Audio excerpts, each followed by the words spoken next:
I was in Poland this summer for my project, and I think Poland was a really interesting case because while it is a more developed country than other locations that this project has worked with in the past, it's obviously experienced its own deal of very grave social injustices throughout its history and specifically throughout the 20th century. Another very interesting thing about Poland is that upon my latest check on the website, it's 95% Roman Catholic, so that was another very interesting thing that I was excited to explore as I was going into my project. So I spent my month in Poland this summer studying the development of Jesuit education in post-communist era in Poland, which is today Poland's third republic.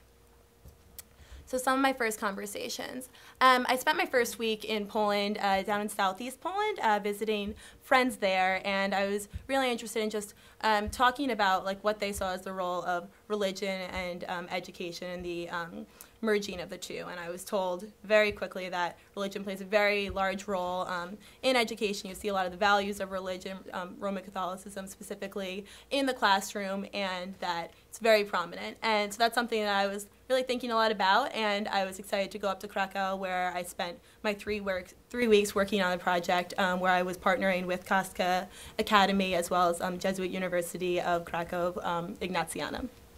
So some of the conversations that I had once I got up to Krakow that I was interested in starting with was how social justice is viewed in Poland. So I stayed with Paula Oliernik, who received her PhD in government here, and she's now teaching at universities in Krakow. And she was really, really adamant in telling me that there's not even a translation for social justice in Poland. It's not a buzzword like it is here, whereas I feel like at Georgetown, especially, every day I either see the word social justice somewhere, I hear it, or it's everywhere, and that's just not the case in Poland, which is something that was interesting to me, especially such a country that's, has such a high percentage of people who are Roman Catholic. And one theory that I got from Father Pavel, who was one educator that I worked with, was that religion has always been very prominent in Poland, and good acts are done in the name of religion. Rather, it's not, you don't need a means to the end, so rather than in the name of social justice. Another view that I got from another educator was that Poland's living under the inheritance of the former system, and that the state takes care of everything, and therefore the concept of NGOs or grassroots organizations to address problems are really just developing very recently within the past decades. So something that I was really excited to start exploring was the specific role of Jesuit education in Poland, because as I have here, Jesuit education in Poland dates back to the end of the 16th century. It's been very prominent for very, very long, but in the 20th century, between 1952 and 1989, during the People's Republic of Poland, the Catholic Church had a little bit of autonomy for a period of time, but then by 1961, the system of education was wholly secularized, and that really affected a lot of the schools throughout Poland, specifically the Jesuit schools. Many leading educators throughout Poland had been killed. A lot of figures in the church were really being suppressed, and so that's something that a lot of the educators told me was kind of a big problem, and really what they saw affected the development of social justice and the idea of social justice in Poland. So because the Polish identity and really staunch nationalism is something that people started to focus on because they needed to in post-communist era, kind of to regain nationalism and identity. The idea of valuing education and being really out about it wasn't talked about as much. So that's something that the Society of Jesus really found to be important, and something that I've had the opportunity to talk about a lot at the Kostka Academy as well as Ignatianum. So speaking about Kostka. So Kostka Academy is a really, really cool place. It was founded in 2010 by Father Pavel. Father Pavel is Polish-born, and he received his master's at Loyola Chicago. And so then during his time in the States, he was traveling throughout America, going to different Jesuit institutions, and he was really inspired by a lot of the work being done here, specifically Christ the King Church Network, Christ the King Network, and one thing that he really liked and thought was really interesting was the charter model. For those of you who aren't familiar with it, the charter model is basically publicly funded, privately run schools, and that's something that's really been developing a lot in the States over the past few decades, specifically DC, but that's something that Poland has never seen before.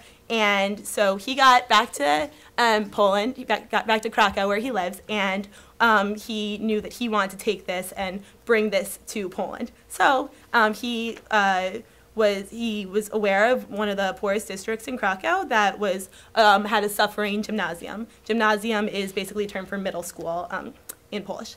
And it had a very low enrollment in 2009. It had a terrible performance. The teachers really weren't working up to par, and in 2010 it was closed. Because of the community and there was a lot of support and people had known the Jesuits were really looking to reestablish these schools throughout the country, they reached out to Father Pavel to see if he would be willing to open the school here, and which he did. He founded Kostka Academy. There's a picture of it up there. And the really cool thing is that it's a charter school.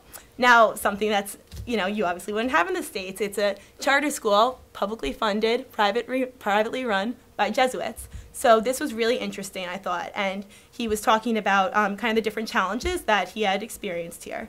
Many of the parents were upset that Father Pavel decided to keep on a lot of the teachers who had been working in the school beforehand when it was failing, and they were basically, a lot of parents were saying that, these are the teachers that destroyed the school and different things like that, and, kind of with the Jesuit ideals of kind of giving everybody the second chance and really, bettering the school together as a team, he kept all of them on. Also, Poland had never done this charter model before, so he's taking students from this poor neighborhood from this low-income neighborhood in Krakow, and then also accepting applications from students from higher income neighborhoods across the city. So this was a really neat idea, definitely a lot of Jesuit values, but something that hadn't been seen before. So this is something that he also said a challenge, and of course financial constraints were definitely difficult. But Father Pavel was really quick he had a lot of belief in his school, and he knew that he really wanted this charter ideal to work. So he really embraced the idea of the culture of equality. There are uniforms that every student on their first day gets, and they go into the room and everybody wears the same uniforms every day. There's a breakfast program, a free program where all students, no matter low income, high income, all come together and no questions asked. Everybody enjoys free breakfast every day together. One really interesting thing is Kostka Magis, and Magis means more, and the idea is to kind of catch students up and, again, level the playing field. So it's after school additional tutoring that all the students engage in. And other ideals that you'll recognize from Jesuit schools here, student-led prayers every morning. There's a lot of outreach to the community, student-led Christmas dinners. One thing that I thought was really cool was due to a very generous donation from one person in the States, the students were able to go into Krakow and enjoy dinner at a restaurant. And for most of these students, they never had eaten out at a restaurant before. So again, Father Pavel is really working hard, and so is Kostka, to kind of get this community together and get students of all different backgrounds to have equal and very good education.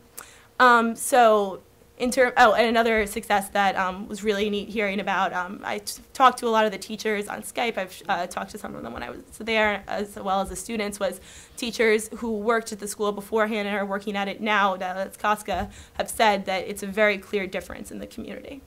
And the students absolutely love going there. Like you could tell, so it's awesome. So kind of moving forward and kind of where Kostka is going now.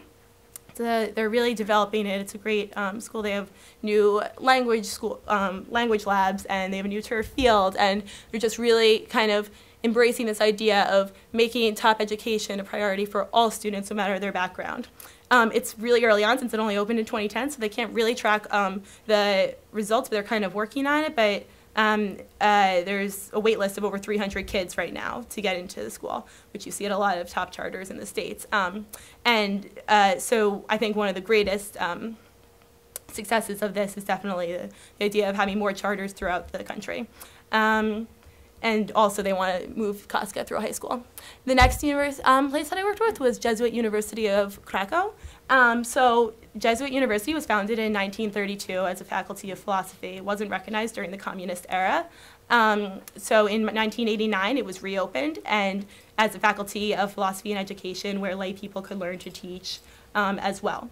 So there are also challenges definitely experienced by the universities in Krakow, in Poland, as there are only 3 existing Jesuit universities right now.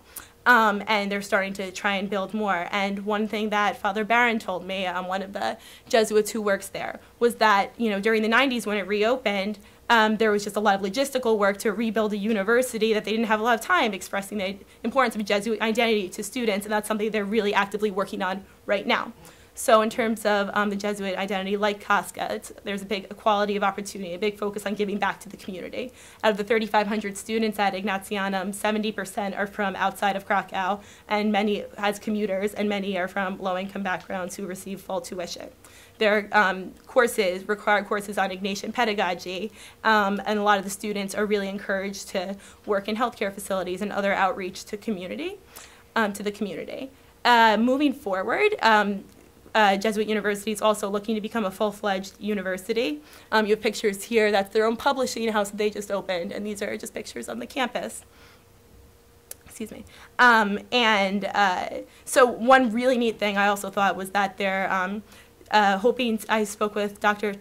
Who was it? It was Father Tomas Homa, who is the director of cultural studies there, and he's really excited about the development that they're working on of a center for Central and Eastern European studies at Ignatianum, because what they were saying was as being in Eastern Europe, obviously they they lived and experienced the history here, and they want to have a center that really is able to educate the West rather than being, the West kind of leading the discussion, the education on kind of the history and experiences of Eastern Europe. They also want to have more language exchanges and abroad programs. So basically my conclusions from this project were, I know it was a lot more of a narrative focusing in on 2 different cases, but I think what's really cool is just kind of seeing how it's being done and how the Jesuits are really rebuilding this country that's been through so much. It was a really incredible experience, and basically they're really engaging new initiatives. When I think about Kostka, they're really engaging the charter model and kind of taking that model that's really, really prominent here in the States. When I think about Ignatianum, one of their really big focuses is developing this Center for Eastern and Central European Studies, which is going to be really helpful for the West. So it's really this collaboration that they're really excited about having and are really doing a great job doing right now.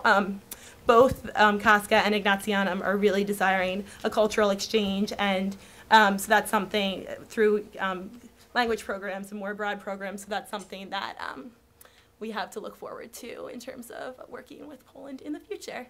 That's it. Thank you.